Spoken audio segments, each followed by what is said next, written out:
اعوذ باللہ من الشیطان الرجیم بسم اللہ الرحمن الرحیم۔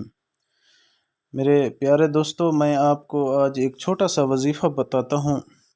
اس وظیفے کا مقصد اور فائدہ یہ ہے کہ اگر آپ کو کسی قسم کے دشمن نے تنگ کیا ہو اور وہ آپ کے خلاف سازشیں کر رہا ہو، تو یہ وظیفہ یہ ہے کہ اس وظیفے کے کرنے سے وہ جو بھی دشمن سازش آپ کے خلاف رات کو کرے گا، شام کو کرے گا، جس وقت بھی کرے گا، وہ صبح آپ اس کا رزلٹ دیکھیں گے کہ وہ ساری کی ساری سازشیں اس کے اپنے گلے میں پڑیں گی۔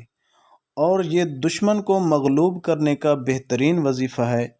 اللہ تعالیٰ کے حکم سے انشاءاللہ اگر یہ کریں گے 2 سے 3 دن کے اندر آپ اس کا رزلٹ پائیں گے۔ یہ میرا خود کا جو ہے نا آزمایا ہوا ہے۔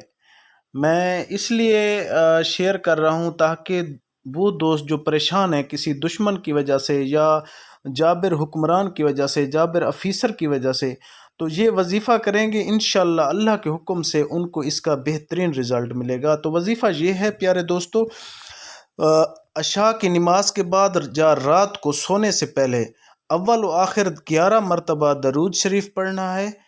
اول و آخر 11 مرتبہ درود شریف پڑھنا ہے اور 110 مرتبہ سورۃ کوثر پڑھنی ہے، انا اعطیناک الکوثر، وہ پڑھنی ہے۔ انشاءاللہ 3 دن کے اندر رزلٹ ملے گا۔ السلام علیکم ورحمۃ اللہ وبرکاتہ۔